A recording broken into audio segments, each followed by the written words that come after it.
Mag-waters ni. Some of them are part of the publication, sir. Okay, sige. So, laban na lang. Sige. Hey guys, I appreciate what you did, and we have the same. We have actually the same philosophy with regards to money. When I was working at Macy's before, I received money which is very crumbled. But anyway, here's the question, and there's a follow-up. Okay. If that's the case, what do you suggest then? Panadero. Answer the question.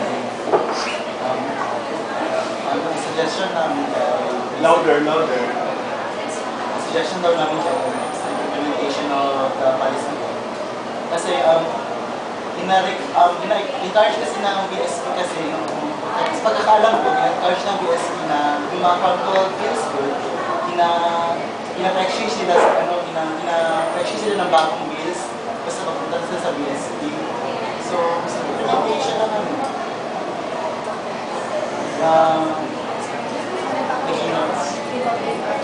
may kasi ito natin yung policy. The question. Okay, I understand. Their suggestion is just to follow the BSP rules that crumpled money should be exchanged for a new one. Here's actually the big deal about that one, and I've thought about that also. The thing, we're actually comparing it to the USD, for which their dollars isn't that crumpled compared to ours. The reason for that is instead of using cash, they're using cards, debit and credit cards. Therefore, the use of cash itself isn't that necessary for them. It's not that it's even weird for them of using cash itself for doing transactions. So here in the Philippines, we are very much inclined and used to using cash. So if that's the case, the government would be spending a lot of money if we're going to exchange the specific bills for a new bills. Do you agree? Do you agree ba? Our government would spend a lot of money if we're going to exchange it, right? So if that's the case, that would be very expensive for us as Filipino citizens if we're going to implement that, unless if we're going to change it to card system or IT, information technology. So what do you think? Do you agree with that idea of changing our specific the ways of trading? Okay, Zambrano. For me, okay naman yung pag sa mayaman, but not all of us can afford. Tapos, as far as I know, makakuha ka lang naman ng card if you have the money in the bank. How about the other people? Mag-suggest na lang tayo na ingatan nila ang pera para hindi nila ma-change sa BSP and para hindi din magasto, hindi siya expensive to our country. And actually, that is the main point right now. Yeah. Most, let's say not half, but more than half of Filipinos doesn't know that. And we are not educated about that one, right? Even I myself, I receive crumpled money. So, in your case, I would say that if you don't have the specific steps and the necessary ways to change that things that we're doing, meaning it's almost impossible to do that if ever.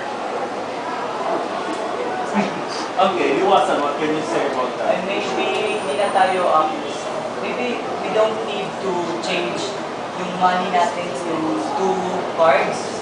Kasi po, yung money po kasi natin is, my purpose po siya, it is an indirect way of imparting knowledge in our history. Kasi po, di ba napapansin natin sa ating mga peso bills, peso coins, na may mga nakabukit, na mga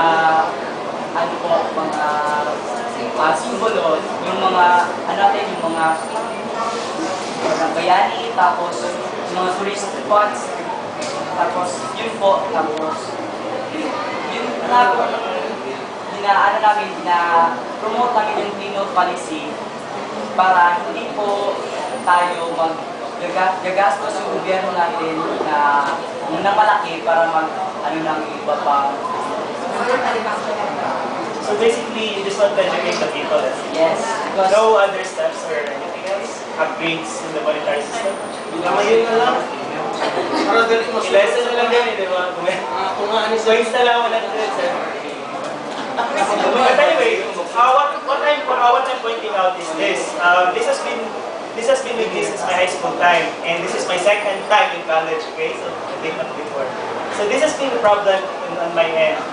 So what happens is, even though I'm doing ideas and ways of changing the circulation of money, the good money, not the crumpled one, is that it's always resulting into a little service.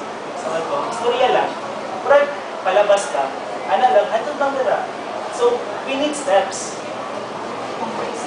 I think the first step should be yung gawin namin is to spread awareness na the value of money is just not just pang-exchange or transactions only. It is far more valuable than it is on its face.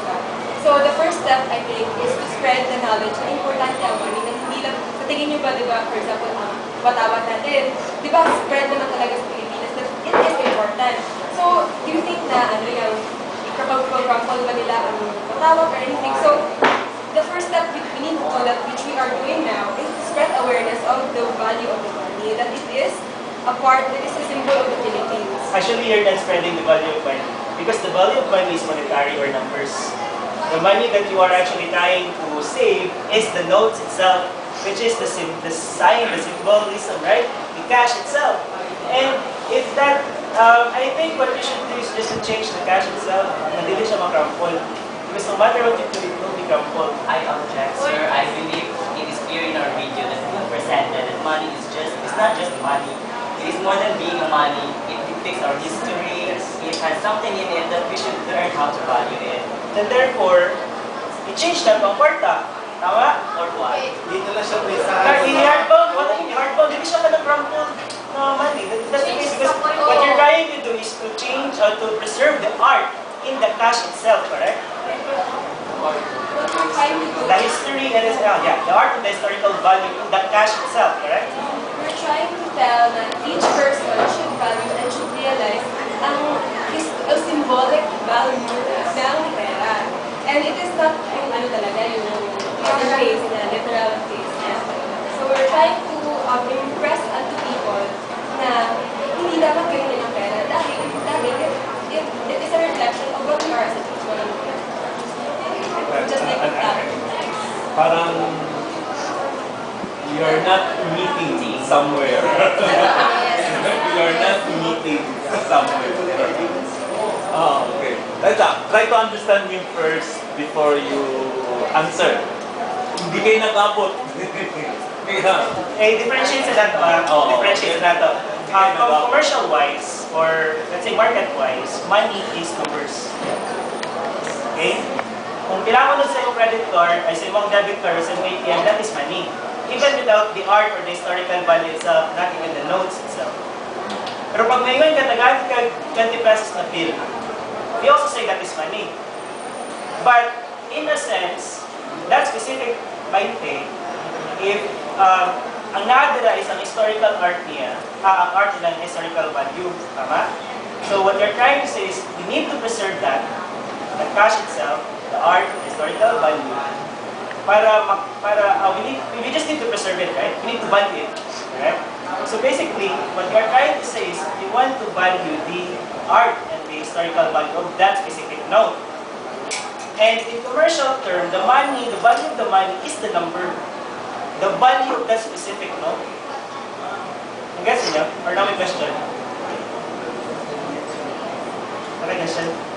I don't know if you're trying to say, if that is what you're trying to emphasize, why not put the money in a frame and Yes. put it on the wall? Yes.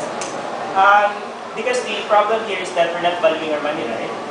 And no matter what we do, makrampol nila siya, madukmok nila siya, the way we handle it. So the suggestion is to take care of it.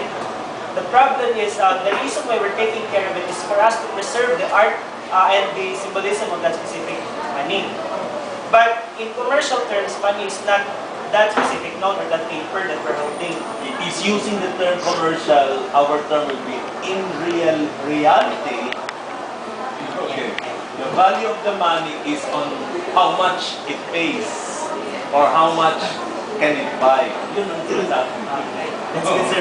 In reality, Sorry. the value of the money is on how much it pays or how much it buys. Yun.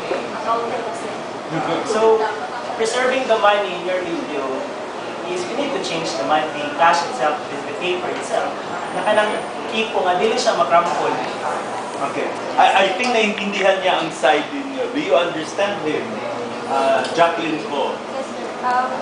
With regards sa, sa Igon, ang ako lang is, yes, money is about numbers, di ba? Ang value niya is for exchange transactions to buy something, di ba? Our daily needs. Pero, is it necessary na magpalit lang ka, yes, value as numbers, is it really necessary to crumple it? And sa advocacy, we're not trying, yes, it is true na dili din maiwasan na mag-crumple ang money, but yung talagang halata ng sinusulatan, yung halata ng nasunog, yung halata ng punit na gina-scotch tape na lang, I think it's not right. Ang money mismo, yes, I mean, ang pera man good is, di ba, aside from my value siya as numbers from exchange, yan, di ba?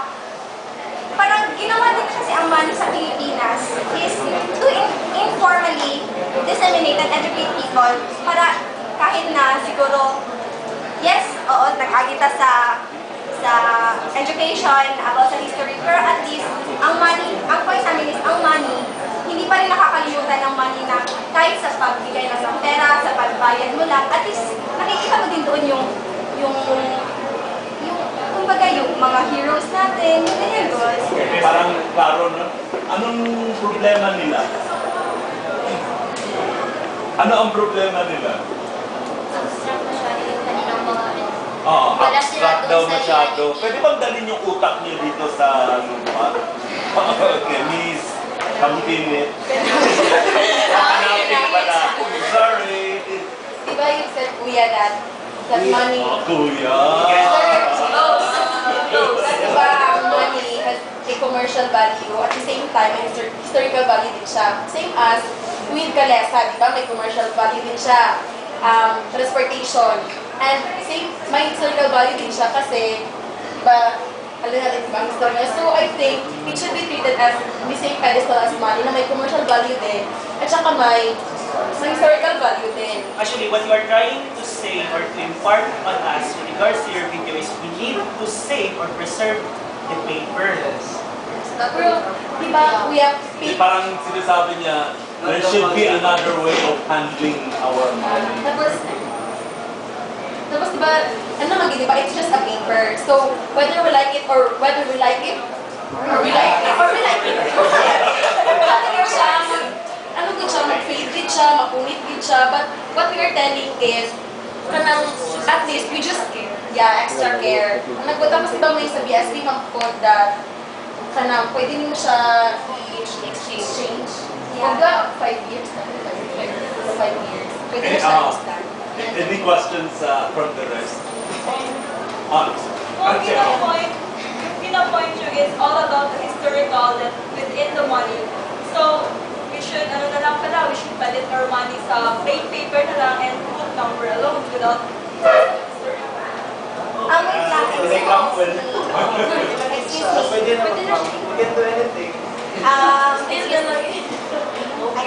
Kasi we give important lang naman sa money, not just because of history. Kasi binibili natin or daily needs natin talaga yung money na kailangan natin ito kasi pambili. Kaya natin inaalagaan. Miss Lumawa. Diba ang pera, every country, diba may sarili ng pera. And every currency ng bawat bansa nag-represent sa isang bansa. Ang ginasabi lang dito is, ang pera ay hindi lang isang papel na may value for exchange or as a unit, para medium of exchange lang ng mga tao, mga Pilipino. Ang sinasabi namin dito is, ang pera natin is itong Philippine bill represents the Philippines. It means, pag sinabing Philippines, represented sa mga Pilipino, it means pag sinabi namin, pag nakipag-exchange sa mga Amerikano, o ito, Philippine deal namin to. Pag nakita ng mga Amerikano na, ito pala ang Philippine deal, malaman na Philippine deal, kasi nandun yung mga heroes ng mga Pilipino. Para sinasabi natin, we are telling the story of the Philippines. Paano tayo naging Pilipino, paano tayo naging bansa. But then again, no matter how we try to take good care of it, kasi nga paper, kahit ano pang gawin natin, makrumble talaga siya. Yes. So we better put it Here's actually what you're trying to tell us to take care of the money itself, but you're not doing steps on how we would lessen the chances of troubling it. I think by doing little things, di ba? We can start by doing little things. Okay, I think we'll go back to his very first question. How would you change the culture? Actually, they did not mention the culture because that is the way people hold the money or look at the money. That's culture. His first question was actually, how can you change the culture? We can change. How do we start? We start from the very beginning, di ba? We can start by all little things. So by What this is the very beginning? by this simple thing na to educate them, at least ma-disseminate ang kaninga knowledge, di ba, about sa money. Actually, our ancestors had already started from the very beginning, but still, it doesn't matter. Yes. And regarding kung gain na sa kwarta nga, di ba, you said na no matter what we do, makrumple din ang pera. But now, sa bago nating pera, we've read na ang pera, ginagawa nilang mas makapal to make it not, para dili siya dali makrumple. So, naalag yapon sa tao ang control. You said it yourself, it will not be easily crumpled, but it will still be crumpled. It will be still crumpled, pero ang point namin kasi, di ba nakita niyo yung pictures doon, yung mga nasunog, yung halatang nung talaga siya, di ba? Yung naka-scotch Will tape. you believe that someone will actually burn the money for a very important reason? It might be by accident, it might be by some other reasons. What does the BSP law say about it? About burning money? Ayun, sir, my currency note is Ang DSP has a penal policy on which na yung mga pera, they have a criteria kung kailan siya maging unfit for circulation. A currency note shall be considered unfit for circulation when, number 1, it contains heavy creases which break the fiber of the paper and indicate that this integration has begun, provided, however, that mere creasing or wrinkling which has not broken or weakened the note does not render the note unfit for circulation. Number 2, it is badly soiled or contaminated and or with writings even if it has proper life or sizing. And number 3, it presents a nib or rug-like appearance. The law actually was imposed just because if you were going to use the money that is imposed, the main reason is for you to be able to exchange that to other. So the reason of that law is not actually about how will you take good care of the money, but it is how will you going to exchange that money kung kailan pa ba siya magiging valuable. Kung dawaton pa man ako ng kwarta Yes, or dili, it's not ano na about- siyang ang inyong sagot. Dawaton pa ako ng kwarta nga, guba na mga ini, hindi na ko na dawaton, nana kay rights. Pwede rin naman.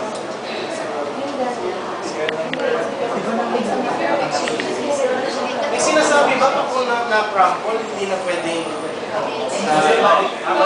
the body is still there? Kahit siguro putulin mo yung isa tapos scotch tape mo lang, it's still acceptable. So, that's not effective that we will go and impose. But like this, we should use this money, we should take good care of this, kasi tinatanggap naman pala kahit putol na tapos scotch tape lang. As long as na dilig makapunit ang katang serial number. So, kung yung serial number na kayo kunin ko at saka yung na-exchange. Sir, Yes. kasi di ba ang point namin or ang conclusion is Philippine peso or Philippine bills should be treated as the same pedestal as Philippine symbols. So if we use it, like flag. Yeah, but yun nga sir, there's a proper way of holding a flag. So, if you were going to level that money into our flag, it means our flag is not anymore superior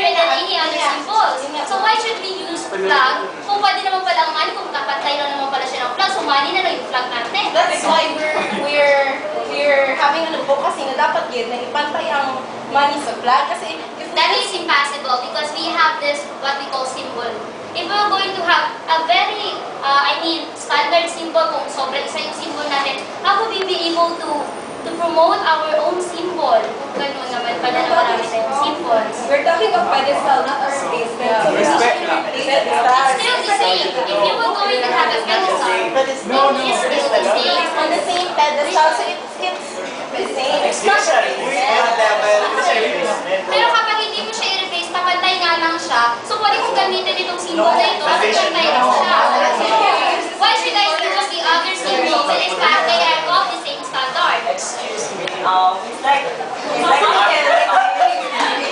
the argument of Rizal and Bonifacio, saying that Bonifacio should be viewed in the same pedestal with Rizal. It's not saying that Bonifacio should be Rizal. You get me, madam? I get you, but your point is quite very, very unreasonable. You know why? Rizal and Bonifacio is far different from the money that we are talking about in They're not very far. And one more thing, you keep on talking about the physical devastation of the money. Well, in fact, it is the physical problem of the money that matters, but it is how we will going to use the money. Do you agree? Those two are interrelated because when the money is devastated, it also reflects how we use or value the money. So you mean if the money was cut off, we were going to use that in any other matters? I don't think so. We're still going to use that in exchange for something. Well, what I am trying to say is that we should not focus on the physical appearance of the money, but on how we were going to use the money. What you are talking about your rejection, about your arguments a while ago is all about the physical devastation of the money. Dugod sa comparison sa flag o sa money, na pwede na ba mo flag ang money? Para sa ako, I object in that idea. No, I am not trying to have a proposal on changing that. I'm so sorry. And what I'm trying to say is that, according to your arguments, you want that they have of the same standard. Ibig sabihin, magka-level lang yung ating flag at saka money. Kung magka-level na naman pala sila, kung pupunta ako ng ibang bansa, hindi pwede ko na lang money na lang dalhin ko, hindi na lang yung flag, maka-level lang naman. Parang ganito, we are of the same position. Halimbawa, pareho kami position. Kailangan ng isang representative doon. So, ibig sabihin, either the two of us, pwede pumunta. Diba? It's just from money. But in idea, it is the same. Right? But, it's different because the situation that he actually laid down a while ago is different than the situation that I laid down this time. But Andres Bonifacio and Mr. Rizal are symbols. They are not symbols, they are heroes. Oh, They are actually... Okay, if we say symbols, that is something that projects something. Heroes are actually someone. Something is far different from someone. If we will try to make Bonifacio symbols, if we were going to actually understand them being symbols, it is something, not someone. Your point is hayaan na lang ang pera. Now, here's our point.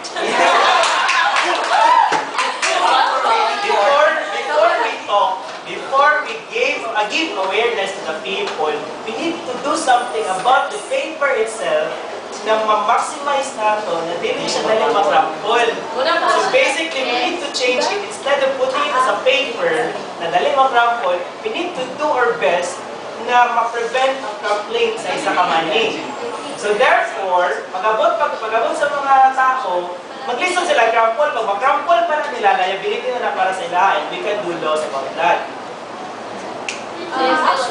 Kung saan mga kwarta ka din mag-crumple? ATM cards. Cards. Coins, hindi mag-crumple. Kasi bugat lang. Bugat lang siya. Tama po, ilang year na ang Pagkabot sa coins naman, di ba, ginabuslot, ginapukpok, kwintas. Paano ba na? Guilty ko na sa una. Pagkabot sa coins, that is a clear thing na i-violate siya ng kwarta. I-violate niya symbol. So that, kanang na part, pag ingala na itong mga cash, if you convert sa coins na then that is the time na pwede na tayo mag-ingon sa ila being aware. Okay. So, the whole discussion revolves on the 2 points. First is the culture, which is taking money in terms of its numeric symbol. The second one is what is meant by symbol. Okay, does symbol imply a thing, or it will not include a person? So we have to go back into the lexical definition of what the symbol is. Because this lady keeps emphasizing that symbol can only be a thing, it cannot be a person. It cannot be a person. It must be a thing. So let's go back to lexical definition. We have a dictionary in order to find out what is the meaning of symbol. So if you use symbol, what is implied? Okay. Yes. Collins English Dictionary. Symbol, a noun. Something that represents or stands for something else. So it's vague. So it cannot simply be a thing. Okay. Let's resolve it. It's already there. Another definition, sir. An object, person, idea, etc. Used in literary work, film, etc. to stand for or suggest something else. So with which... Okay, so that resolves their dispute on Jose Rizal and a symbol can be anything, just like democracy. Democracy is not an object, it's not a person, it's an idea, which is translated or demonstrated on our specific human activity, just like election. Okay. Then let's go back to the other side. So kung meron tayong dalawang symbol, what I'm trying to say is that kailangan yung symbols is siguro naman hindi dapat magkapantay when it comes to representation of a country. Okay, you're pointing out that the effect of flag as a symbol is not equal or equivalent with the symbol that they would like to effect on the money. Yun ang point ko. And that is still related with this point that the way we take care or look at money or use money is not the way we look at flag. So, ang inyong lang gusto, ipantay siya, ang sinasabi na, imposible. Okay, imposible. Pero inisip nyo, pwede siya, sabi niya, imposible. Ewan ko kung paano ito, maghalikan na lang. So, bottom line, baligyan ko na sa kanya, there is something in the culture. Sabi nila, I think their point is education. The whole process is education. Parang napakahirap. Pero ang sabi lang, imposible yung ginagawa. Actually, if you want to preserve the symbolism and the art and the historical value of the money, then you print ito sa something. Okay. So, we cannot keep on discussing siya, mag-ikot-ikot na rin siya. This is what we call as argument in sa aking klase. I do not accept reasoning that is not debatable. Yun talagang ilang palaging problema. So, they have to look for something. I don't know kung naniniwala talaga sila sa kanilang i-present dito because di maganda siya makapasa pag ang ilahang idea is not debatable. Hindi sila allowed to talk on something that everyone agrees on. Really di siya allowed. So they have to present on something wherein para sa amin karon na makuha yung utok because that is really the requirement. It must be debatable. So in this case, debatable talaga siya. So tama ang argument nila. So thank you for debating them. It simply proves that they are in the right track. Okay. Pero actually mahirap. When they presented the argument to me, mas ako, napakahirap naman itong argument ninyo. Argument man, kailan debatable kaya sa inyo. Nakaka-focus sila sa personal opinion, kaya mahirap siyang balilin yung personal point of view. Yung sinabi mong sunugin, wala ba dyan sa batas na pwede kang ikulong? Hindi yun ang binasa ninyo. Iba man ang mga binasa ninyo. Presidential decree. Okay, yung galing pera na ilang idikit sa tricycle o sa pwede kang ikulong doon. Pwede kang pulitin. Yun yung sana yung sabihin niya, sir, pero nasapawan man siya. Dapat matapang ka. Okay? Personal property, you can do anything about it. No. Hindi. Bawal ka nga sulat. sulatan ang pera Hindi, eh. dapat isulat number. Wow, na siya. Text me. Poor implementation. That's next. Poor implementation. What's your weakness? Okay. Can we give them a big hand? Thank you. Sige na, iba rin kasi. Sige na. Ano, tapos na tayo. Pakitawag sa next group.